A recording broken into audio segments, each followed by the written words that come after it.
En esta lección trabajaremos el concepto de conservación de energía y las fuerzas conservadoras que subyacen a este concepto de conservación de energía. Las fuerzas conservadoras se definen como aquellas para que el trabajo que hacen en mover un cuerpo de un punto a otro no depende de la ruta que se sigue en el desplazamiento.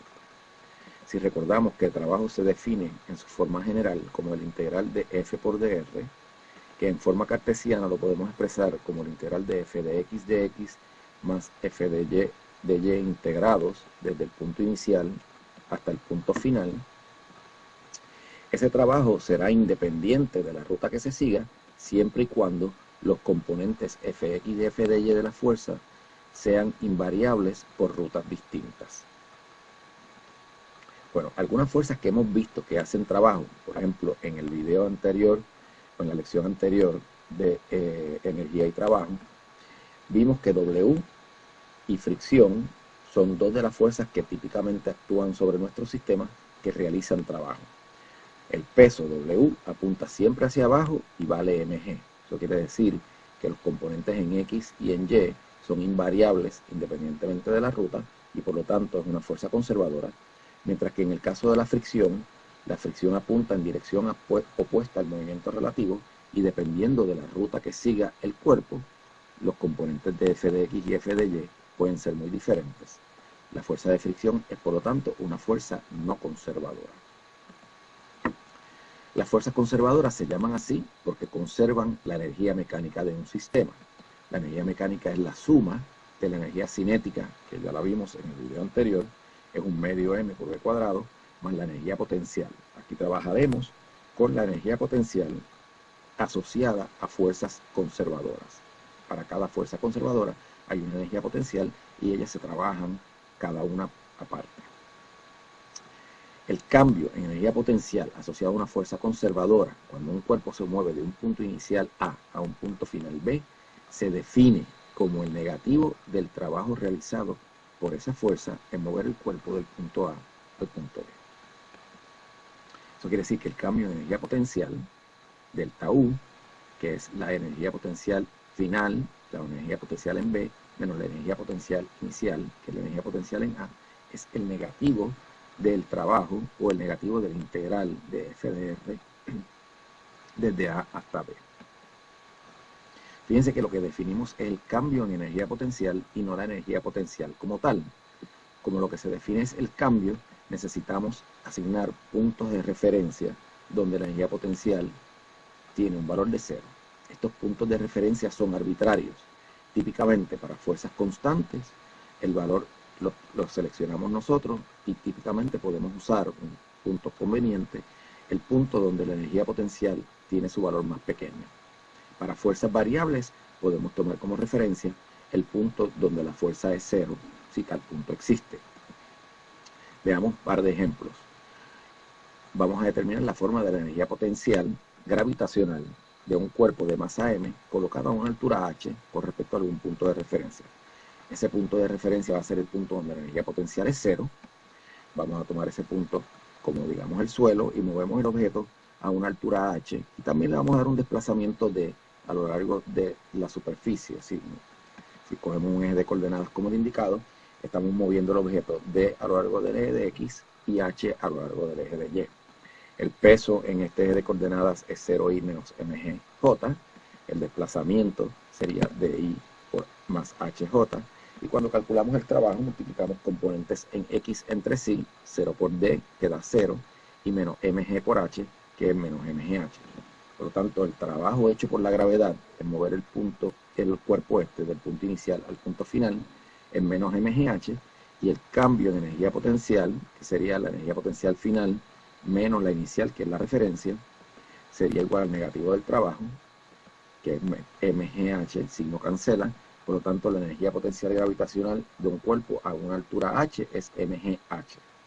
Evidentemente, esa altura h se mide con respecto al punto de referencia. Nuestro ejemplo 2 va a ser la energía potencial asociada a un resorte que obedece a la ley de Hooke. La ley de Hooke es F igual a menos kx, esto es una fuerza variable. K es una constante que se conoce como la constante del resorte y X es la cantidad que el resorte se estira o se comprime de su posición de equilibrio. Si X es positiva, la fuerza es negativa. Si X es negativa, la fuerza es positiva. Eso quiere decir que esta fuerza siempre tiende a restaurar el objeto a su posición de equilibrio, que es X igual a 0. En X igual a 0, la fuerza es 0. Ahí va a ser nuestro punto de referencia. Por lo tanto, vamos a calcular el trabajo hecho por un resorte cuando un objeto se mueve desde una posición de equilibrio X igual a 0 a una posición X diferente de 0.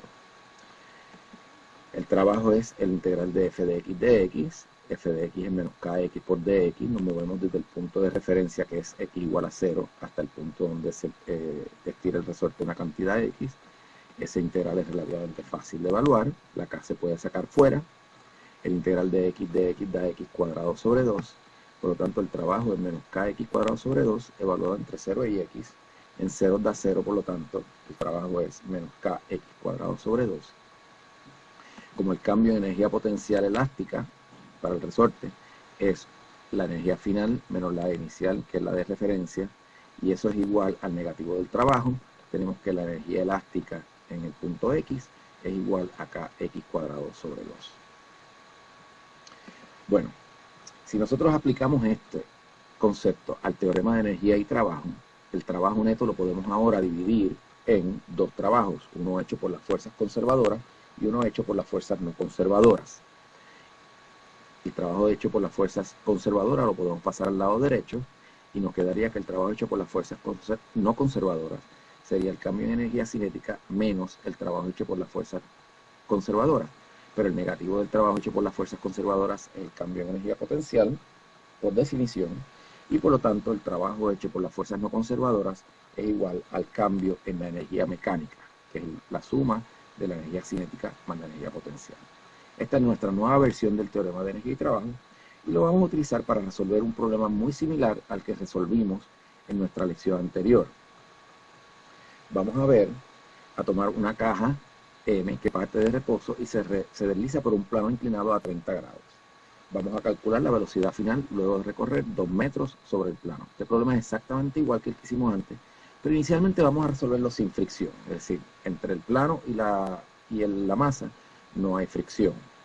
El diagrama de cuerpo libre sería como el que se indica, no hay fricción, solamente actúa en la normal, que no hace trabajo porque es perpendicular al desplazamiento, y la gravedad, cuyo trabajo no tenemos que calcular porque hay una energía potencial asociada a la gravedad.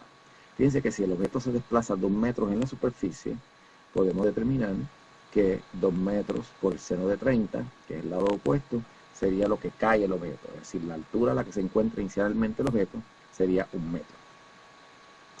Pues como no hay trabajo hecho por fuerzas no conservadoras, es decir, el trabajo por las fuerzas no conservadoras es 0, el cambio en energía mecánica es 0, eso quiere decir que la energía mecánica final y la inicial son iguales, la energía mecánica arriba y abajo son iguales, arriba la energía cinética es 0, por lo tanto solamente hay energía potencial, NGH, abajo la energía potencial es 0, solamente hay energía cinética, las masas se cancelan y podemos despejar por la velocidad y encontramos que la velocidad es 4.4 metros por segundo cuadrado, perdón, metros por segundo.